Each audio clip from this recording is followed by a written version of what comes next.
Welcome guys, and today I'm going to show you how you can register your HP laptop for warranty.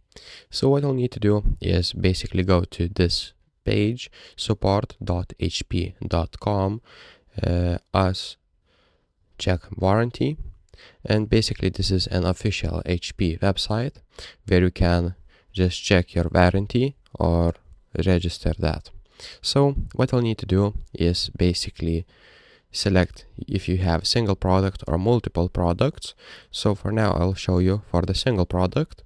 Then what you'll need to do is select here country of the purchase. So let's say I will select Lithuania, and for the serial number you will need to enter your device serial number right here, and after that submit.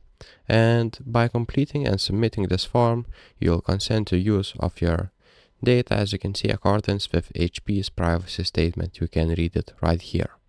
And if you want to add your products to your dashboard, what you can do is create an account and just sign in. After that, log in to your account and add a product.